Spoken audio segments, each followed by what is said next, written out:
ஓம் சாய்ராம். எனது அருமை பிள்ளையே, உனக்கான ஒரு விஷயம் தாமதமாக நடக்கிறது என்றால் அது உனக்காக நிறைவான விஷயமாய் மாறப்போகிறது என்று அர்த்தம் அம்மா.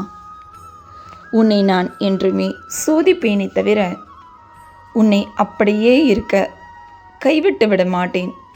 இன்று இதை நீ நன்றாக உணர்ந்திருப்பாய். நீ நிச்சயமாக சந்தோஷமாக வாழ்வாய். உன்னை தொடரும் துயரங்கள் இன்றோடு விலகப் போகிறது. நீ விரும்பிய வாழ்க்கையை வாழத்தான் போகிறாய். நம்பிக்கை மட்டும் என்றுமே இழந்து விடாதே. உன் நம்பிக்கைதான் எனது சக்தி. உன் நம்பிக்கை பொறுத்தேதான் என்னால் உன்னை இந்த கடன் சுமையிலிருந்து விரைவில் மீட்டெடுக்க முடியும் அம்மா. என் வாக்கு என்றுமே பொய்யாகாது. தேவையில்லாமல் அனாவசியமாக யாரிடமும் கடன் வாங்காதே. இன்றோடு கடன் வாங்குவதை நிறுத்திவிடு. செலவுகளை உன் கட்டுக்குள் கொண்டு வா. தேவைக்கேற்ப சிக்கனமாக செலவு செய். நான் உனக்கு தர வேண்டும் என்று நினைத்துவிட்டால் இந்த நொடியே எனக்கு போதும், என்னால் இயலாது என்று மட்டும் நீ நினைத்து கொள்ளாதே. நீ என்னிடம் வேண்டியது உனக்கு கிடைக்குமா கிடைக்காதா, இந்த சாய் உனக்கு தருவேனா மாட்டேனா என்று மட்டும் என்றுமே குழம்பாதே. நான் நிச்சயம் உனக்கு தருவேன் என நம்பிக்கையோடு இரு. காலம் அறிந்து நிச்சயம் நான் உனக்கு கருணை புரிவேன். எத்தனை கஷ்டம் உன்னிடம் வந்தாலும் நீ கவலைப்படாதே. உன் கூடவே தான் நான் துணையாக நின்று கொண்டிருக்கின்றேன். நீ வருத்தப்படுற அளவுக்கு எதுவுமே இங்கே நடந்தல்ல.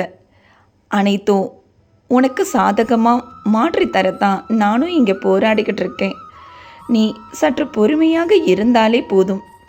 இந்த நேரத்தில்தான் நீ இன்னும் தீவிரமாக எனது நாமஸ்மரணையை செய்ய வேண்டிய நேரம் இது.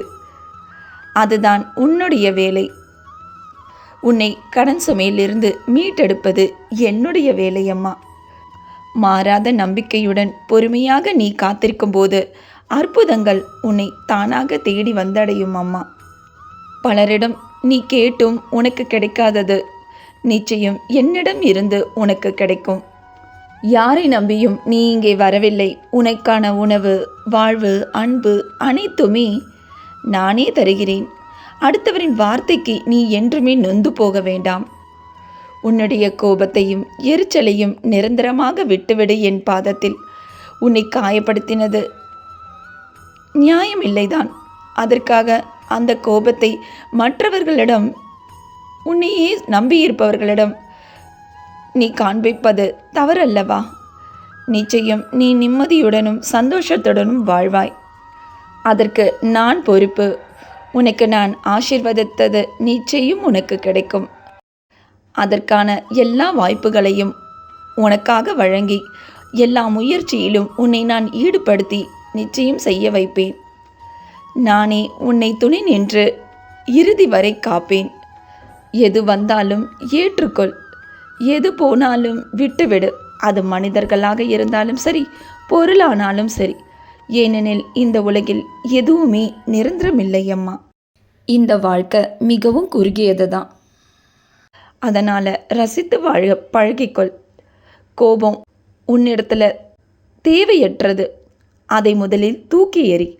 உன்னிடம் இருக்கும் பயம் மிக மோசமான ஆபத்தை விளைவிக்கக்கூடியது. அதை எதிர்கொள்ள பழகிக்கொள். வெளிச்சம் கிடைச்ச உடனேயே விளக்கில் இருக்கிற திரியோட தியாகம் யாருக்குமே இங்கே தெரியறதில்ல. இப்படி தான் பல மனிதர்களோட வாழ்க்கையும் இருக்குது. இதை புரிஞ்சு உன்னோட செயல்லையும் நீ உறுதியாக இருந்து தொடர்ந்து செய்.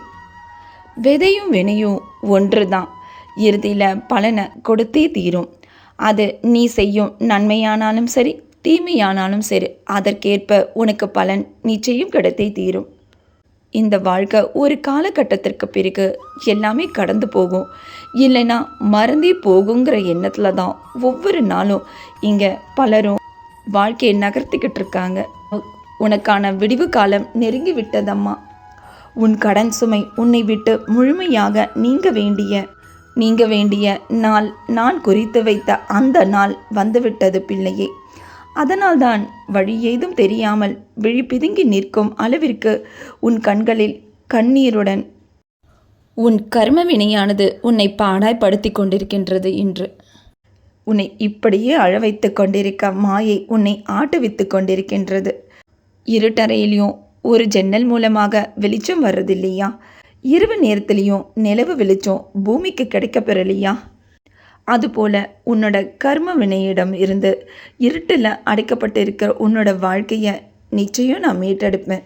உன் பண தேவையை பூர்த்தி செய்ய இன்னும் 2 மணி நேரத்தில் உன் மனம் குளிரும்படி நல்ல செய்தியை கேட்பாய்.